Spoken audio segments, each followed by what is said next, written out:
Saqlain Khan, magnet media, Nitish Rajput, ये सभी के पास अपनी नीच के नॉलेज छोड़ के एक और ऐसी चीज़ है जिसके वजह से कोई इसका लेवल टच नहीं कर पा रहा है, और वो है इनका एडिटिंग स्टाइल।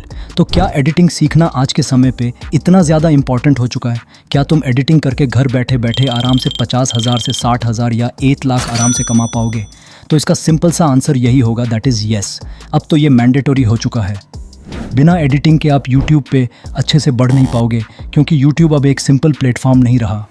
यहाँ हज़ारों क्या, लाखों क्या, करोड़ों क्रिएटर्स एक एक सेकंड में यूट्यूब पर आते रहते हैं, और कंपटीशन तो मार्केट में भर भर के हो चुकी है। So without editing it's not possible to survive in this competitive YouTube market. Editing तो बहुत लोग करते हैं, लेकिन एक एडिटिंग स्टाइल क्रिएट कर पाना तभी संभव हो पाता है जब आपके पास एडिटिंग का बेसिक से लेकर एडवांस तक की नॉलेज हो। और आज मैं आपको यही सिखाने वाला हूँ। इस वीडियो में आपको एडिटिंग रिसोर्सेज को ढूंढने से लेकर सही तरीके से ट्रांजैक्शन और एनिमेशन से लेकर एडिटिंग साइकोलॉजी और इफ़ेक्ट को क्रिएट करने तक सारा काम सिखाऊंगा, वो भी कैपकट में, जिसे आप मोबाइल और पीसी दोनों पर यूज़ कर सकते हैं। अगर आपको कैपकट की या एडिटिंग की ज़ीरो नॉलेज है तो भी इस वीडियो को पूरा देखना, क्योंकि आप इस वीडियो के एंड तक 90% एडिटर्स से ज़्यादा अच्छा एडिटिंग कर पाओगे।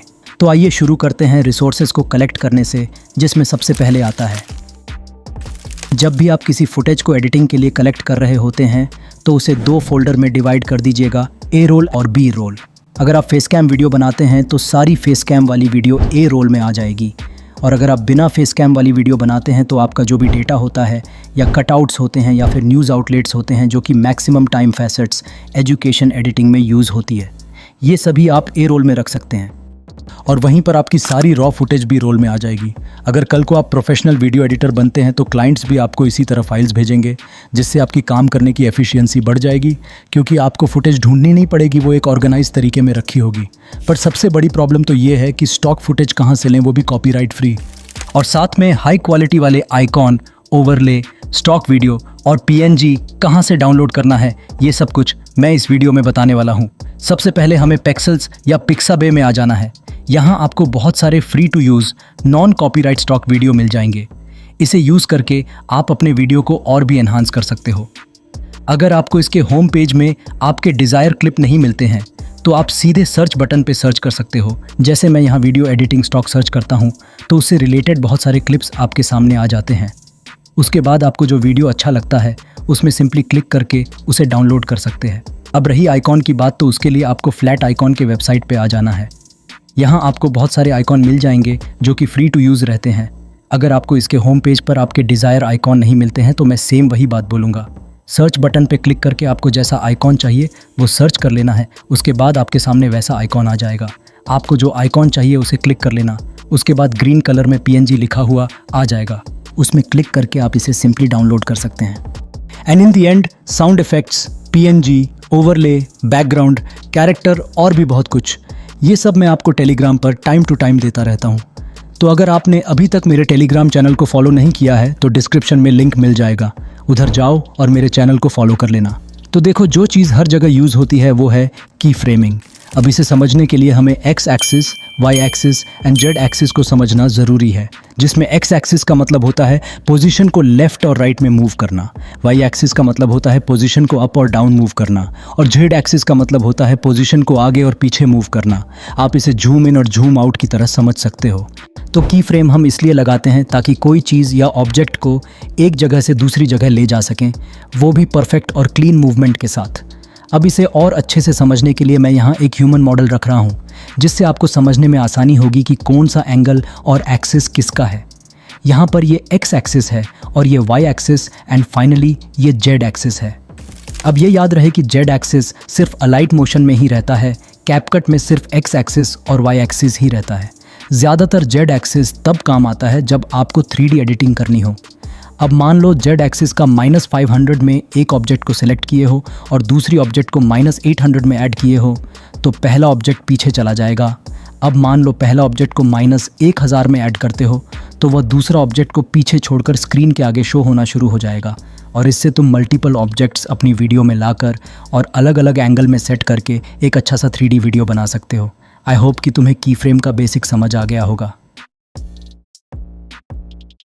सबसे पहले हमें कैपकट को ओपन करके अपना बैकग्राउंड वीडियो को ऐड कर लेना, फिर ओवरले पे क्लिक करके अपना जो भी पीएनजी या फ़ोटो है उसे सिलेक्ट कर लेना है और वो यहाँ ऐड हो जाएगा। उसके बाद इसके स्केल को सेट कर लेना, फिर इसे आखिरी तक ले आना। अब हम क्या करेंगे ना, यहाँ एक की फ्रेम लगा देंगे, उसके बाद थोड़ा डिस्टेंस में एक और की फ्रेम लगा देंगे और इसे नीचे की तरफ ले जाएंगे। अब कुछ इस तरह से ट्रांजिशन हो रहा है जो कि कुछ खास नहीं लग रहा। इसके लिए हम ग्राफ पे टाइप करेंगे और यहाँ हम क्यूबिक आउट ग्राफ को सिलेक्ट कर लेंगे।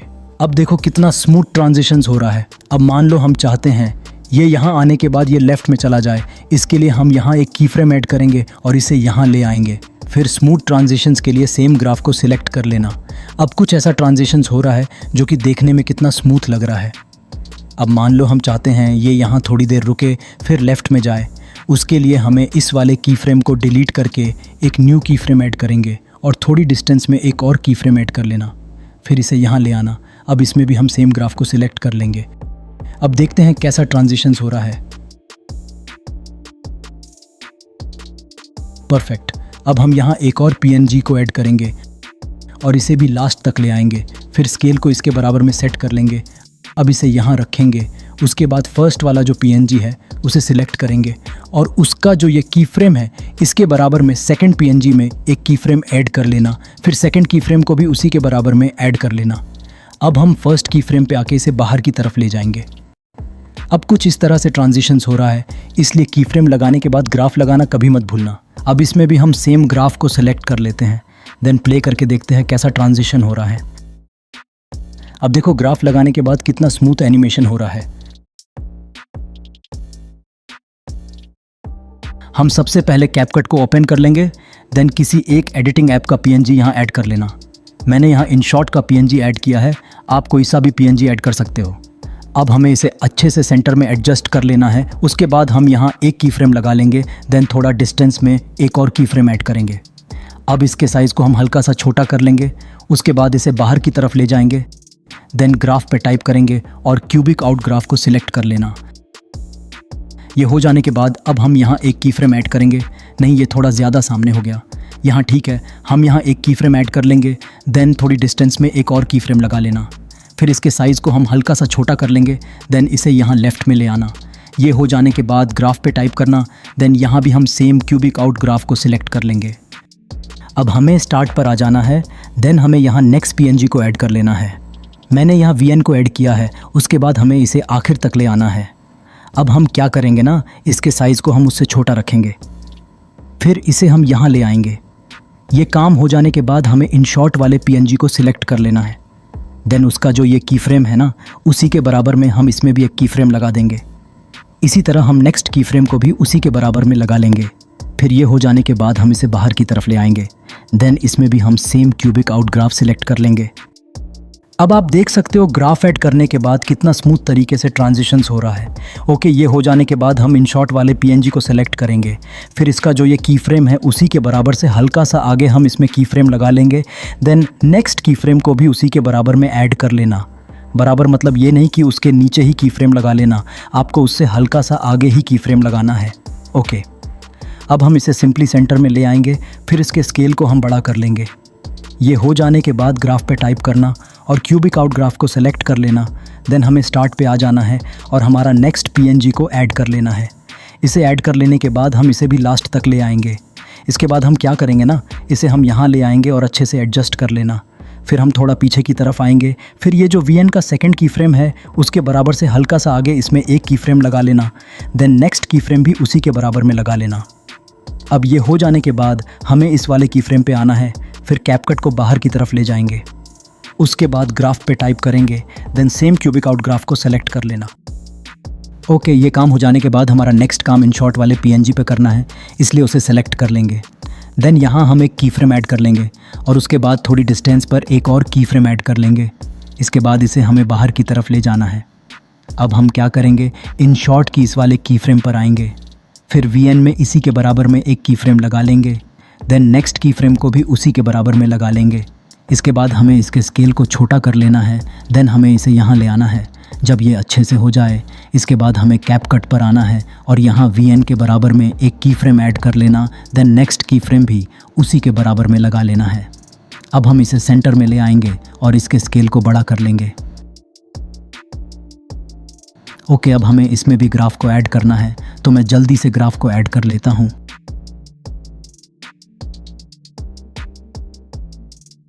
अब हम यहाँ अपना लास्ट PNG को ऐड करेंगे और इसे भी लास्ट तक ले आएंगे। फिर हम इसे यहाँ ले आएंगे और अच्छे से एडजस्ट कर लेंगे।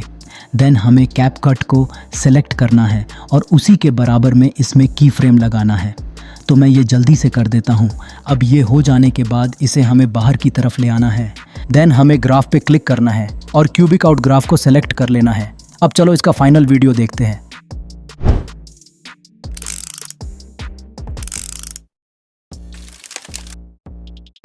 अब हम लेयर की बात करें तो कैपकट का लेयर इंटरफेस बहुत सिंपल है।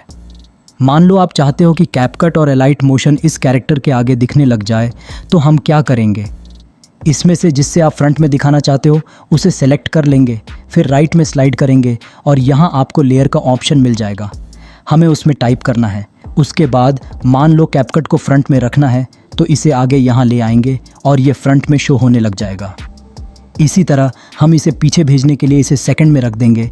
देन कैरेक्टर वाला PNG ऑटोमेटिक फ्रंट में आ जाएगा। बस कैपकट में इतना ही समझना है आपको। सबसे पहले हम अलाइट मोशन को ओपन कर लेंगे। उसके बाद हमें यहाँ एक प्लस का ऑप्शन मिल जाता है, हमें उस पर क्लिक करना है। देन यहाँ हमें बहुत सारे ऑप्शन देखने को मिल जाएंगे, लेकिन हमें यहाँ अपना बैकग्राउंड वीडियो ऐड करना है। इसके लिए हमें मीडिया पर क्लिक करना है और अपने वीडियो को सिंपली ऐड कर लेना है। अब हम क्या करेंगे कि हमें सिर्फ 10 सेकंड का वीडियो चाहिए, तो हम बाकी पार्ट को यहाँ से डिलीट कर देंगे। देन हमें स्टार्ट में आ जाना है। अब हमें इसे 3D डायमेंशन में भेजने के लिए वीडियो को सिलेक्ट करना होगा। देन हमें यहाँ मूव एंड ट्रांसफॉर्म का ऑप्शन मिल जाएगा, तो हमें उस पर सिंपली क्लिक कर लेना है। अब यहाँ हमें X axis, Y axis and Z axis देखने को मिल जाएंगे। जैसा कि मैंने पहले भी बताया है, X एक्सिस का काम है ऑब्जेक्ट को लेफ़्ट एंड राइट में मूव करना, Y एक्सिस का काम है इसे अप एंड डाउन में मूव करना, एंड Z एक्सिस का काम है इसे 3D डायमेंशन में भेजना। Z एक्सिस में हमें कुछ नंबर दिख रहे होंगे, तो हमें उसमें बस क्लिक कर लेना है। देन यहाँ हमें इसकी वैल्यू को 1000 रख लेना है। देन हम यहाँ से बैक हो जाएंगे। अब हम क्या करेंगे, स्केल वाले ऑप्शन पर क्लिक करके इसके स्केल को फुल स्क्रीन कर लेंगे, कुछ इस तरह से। अब हम यहाँ नेक्स्ट PNG को ऐड कर लेंगे, तो मैं जल्दी से PNG को ऐड कर लेता हूँ। ओके, अब हम क्या करेंगे, इसे भी 3D डायमेंशन में भेजेंगे। उसके लिए हमें मूव एंड ट्रांसफॉर्म पे क्लिक करना है। देन हम इसे यहाँ नीचे ले आएंगे और अच्छे से एडजस्ट कर लेंगे। ओके, ये हो जाने के बाद हमें Z एक्सिस पर क्लिक करना है। देन इसकी वैल्यू को 300 रख लेना है। अब हमें स्केल पर क्लिक करके इसके स्केल को भी फुल स्क्रीन कर लेना है और इसे अच्छे से एडजस्ट कर लेना। ओके, ये सब हो जाने के बाद अब हमें वीडियो के लास्ट पे चले आना है और इसकी लेंथ को भी लास्ट तक ले आना। अब हम यहाँ कैमरा को ऐड करेंगे, उसके लिए हम प्लस पे क्लिक कर लेंगे। देन यहाँ हमें ऑब्जेक्ट और एलिमेंट्स वाले ऑप्शन पे क्लिक कर लेना है। उसके बाद कैमरा पे क्लिक करके सिंपली इसे ऐड कर लेना। अभी ये डिसेबल है, तो इसे एनेबल करने के लिए हमें इसमें क्लिक करना है। देन इसे एनेबल कर लेंगे। अब हम इन सभी ऑप्शन को हाइड करने के लिए हम फिर से उस पर क्लिक करेंगे। देन ये हाइड हो जाएगा। अब हम क्या करेंगे ना, कैमरा को इस तरह से ऊपर की तरफ ले जाएंगे। अब ये हो जाने के बाद हम यहाँ एक की फ्रेम लगा लेंगे। देन थोड़ी डिस्टेंस पर एक और की फ्रेम लगा लेना। अब हम यहाँ से बैक हो जाएंगे। देन स्काई वाले वीडियो को सिलेक्ट कर लेंगे। इसके बाद इसके स्केल को बढ़ा लेंगे जब तक ये पूरे स्क्रीन पे ना दिखने लगे। ओके, ये हो जाने के बाद अब हम यहाँ एक टेक्स्ट को ऐड करेंगे। उसके लिए इस प्लस पे टाइप करेंगे। देन टेक्स्ट वाले ऑप्शन पे क्लिक कर लेना। अब हम यहाँ 1868 लिख लेंगे। उसके बाद हम कलर पे क्लिक करके येलो कलर को सिलेक्ट कर लेंगे। देन फॉन्ट पर क्लिक करके कोई सा एक फॉन्ट को सिलेक्ट कर लेना। अब हमें इसे भी 3D डायमेंशन में भेजना है। इसके लिए हमें मोर एंड ट्रांसफॉर्म पर क्लिक कर लेंगे। देन X एक्सिस पर क्लिक करके इसकी वैल्यू को 100 रख लेना। अब हम स्केल पर क्लिक करके इसका स्केल थोड़ा सा बड़ा कर लेना। देन इसे हम सेंटर में रख लेंगे। ओके, अब हम यहाँ से बैक हो जाएंगे। इसके बाद ब्लेंड पे क्लिक कर लेना। अब हम थोड़ा आगे जाकर एक की फ्रेम ऐड कर लेंगे। देन स्टार्ट में भी एक की फ्रेम ऐड कर लेना और इसकी अपेसिटी को 0% कर देना। ओके, ये हो जाने के बाद हम क्या करेंगे कि इस कैमरा वाले लेयर को सिलेक्ट करेंगे और ये जो की फ्रेम है उसे यहाँ ले आएंगे। इसके बाद हम टेक्स्ट के लेंथ को हल्का सा बढ़ा लेंगे। देन कैमरा वाले लेयर को सिलेक्ट करके यहाँ एक की फ्रेम लगा देंगे। फिर इसे नीचे की तरफ इस तरह से ले आएंगे जब तक हमारी बिल्डिंग दिखने ना लगे। इसे अच्छे से यहाँ एडजस्ट कर लेने के बाद हम यहाँ से बैक हो जाएंगे। हमने तो इसमें ग्राफ को ऐड किया ही नहीं, तो चलो जल्दी से इसमें ग्राफ को ऐड कर लेते हैं। आप कुछ इस तरह से ग्राफ बना लेना जैसा मैं बना रहा हूं। ओके, अब चलो इसे प्ले करके देखते हैं। अब हमें यहां नेक्स्ट पीएनजी को ऐड कर लेना है, तो मैं जल्दी से पीएनजी को ऐड कर लेता हूं। ओके, अब हमें इसे भी 3D डायमेंशन में भेजने के लिए मोर एंड ट्रांसफॉर्म पर क्लिक कर लेना है। देन जेड एक्सिस पर क्लिक करके इसकी वैल्यू को 500 रख लेना है। इसके बाद जहाँ से ये बिल्डिंग दिखना शुरू होती है वहाँ पर आ जाना है। फिर इसे हम नीचे यहाँ रख लेंगे। इसके बाद इसके स्केल को थोड़ा सा बड़ा कर लेंगे, कुछ इतना। देन इसे हम ऊपर की तरफ ले आएंगे। ओके, अब स्केल पर क्लिक करके इसके स्केल को थोड़ा सा छोटा कर लेना। देन इसे हल्का सा ऊपर की तरफ कर लेंगे। इसे अच्छे से एडजस्ट कर लेने के बाद अब हम क्या करेंगे ना, ये जो कैमरा वाला की फ्रेम है उससे थोड़ा डिस्टेंस में इसमें एक की फ्रेम लगा लेना। देन स्टार्ट में भी एक की फ्रेम लगा लेना। इसके बाद इसे नीचे की तरफ ले आएंगे। अब ग्राफ पे क्लिक करके इसमें कुछ इस तरह से ग्राफ बना लेना जैसे मैं बना रहा हूँ। ओके, अब चलो इसे प्ले करके देखते हैं।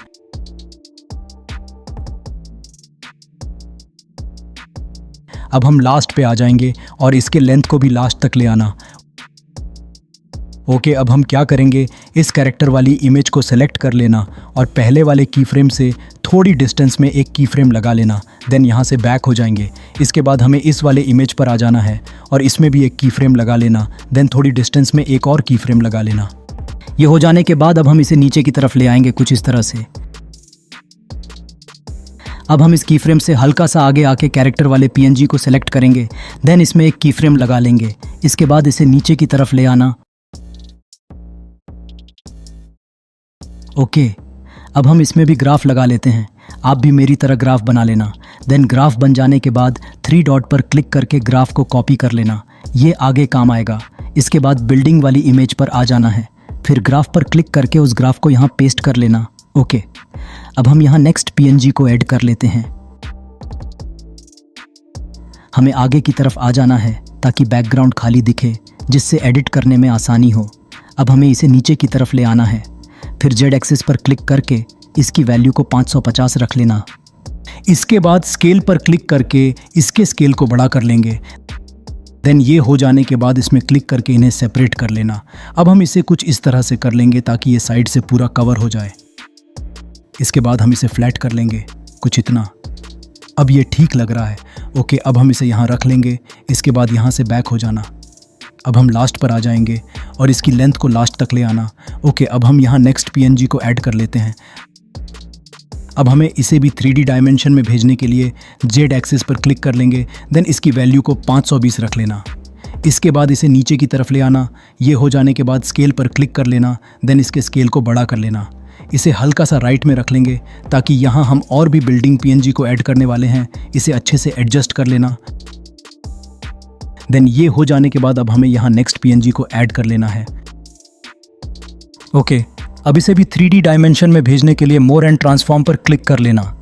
देन जेड एक्सिस पर क्लिक करके इसकी वैल्यू को 520 रख लेना। इसके बाद स्केल पर क्लिक करके इसके साइज को भी बड़ा कर लेंगे। हम इसे भी राइट में रख लेंगे। इसे आप अच्छे से एडजस्ट कर लेना। देन ये हो जाने के बाद यहाँ से बैक हो जाना। ओके, अब हमें यहाँ फिर से नेक्स्ट पीएनजी को ऐड कर लेना है। अब हम इसे भी नीचे यहाँ ले आएंगे। इसके बाद जेड एक्सिस पर क्लिक करके इसकी वैल्यू को 520 रख लेना। ये कर लेने के बाद स्केल पर क्लिक कर लेंगे और इसके साइज को बड़ा कर लेना। इसके बाद हम इसे यहाँ अच्छे से एडजस्ट कर लेंगे। देन ये हो जाने के बाद स्केल पर क्लिक कर लेना और इसे कुछ इस तरह से फ्लैट कर लेना। ये ठीक लग रहा है। हम इन बिल्डिंग वाले पीएनजी को थोड़ा ऊपर की तरफ कर लेंगे ताकि ये अच्छे से दिखें। तो मैं ये जल्दी से कर लेता हूँ।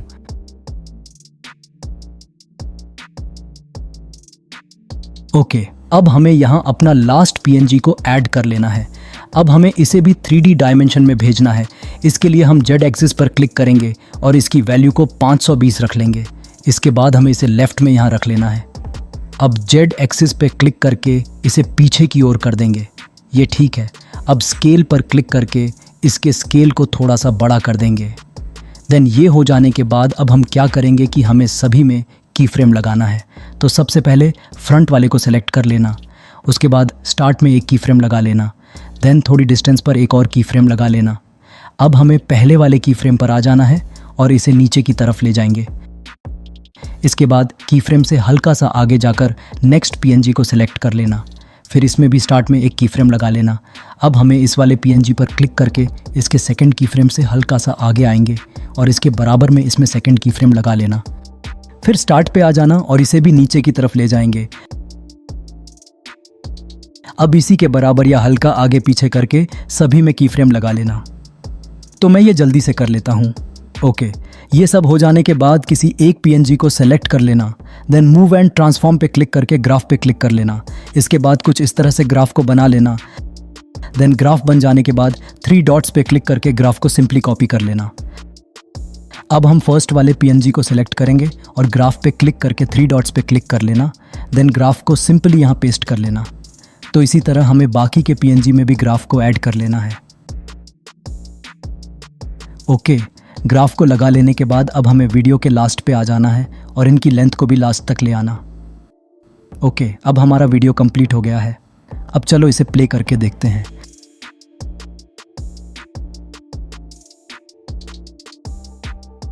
परफेक्ट। आप चाहो तो इसमें और भी लेयर्स को ऐड करके और भी अच्छा वीडियो बना सकते हो। आप पहले इस सिंपल एनिमेशन को देख लो। इस एनिमेशन को पूरा करने के लिए 5 लेयर्स का यूज किया गया है। हम सिंपली इसमें लेयर्स को इस तरह से एडजस्ट कर सकते हैं, लेकिन पोजीशन चेंज नहीं होगा क्योंकि इसमें वैल्यू ऐड किया हुआ है। जेड एक्सिस पर जो नंबर दिख रहे हैं, अगर उसका वैल्यू 0 रहता तो हम इसे ड्रैग करके इसका पोजीशन चेंज कर सकते थे, लेकिन जब इसका वैल्यू सेट कर दिया जाए तो इसके पोजीशन को चेंज करने के लिए हमें इसके वैल्यू को चेंज करना पड़ेगा। इसी तरह हम बाकी लेयर की पोजीशन को भी चेंज कर सकते हैं। आप इसमें और भी बहुत सारे पीएनजी, ऑब्जेक्ट एंड कैरेक्टर को ऐड करके एक मस्त सा वीडियो बना सकते हो। जैसे जैसे आप अलाइट मोशन में एडिटिंग करते जाओगे, वैसे वैसे आपका एडिटिंग स्किल बढ़ता जाएगा। आई होप ये वीडियो आपको अच्छा लगा होगा। मैंने इस वीडियो को बनाने के लिए काफ़ी मेहनत की है, तो प्लीज़ वीडियो को लाइक और चैनल को सब्सक्राइब ज़रूर कर लेना। और अगर कोई प्रॉब्लम हो रहा हो एडिटिंग में तो कमेंट सेक्शन आपके लिए ओपन है।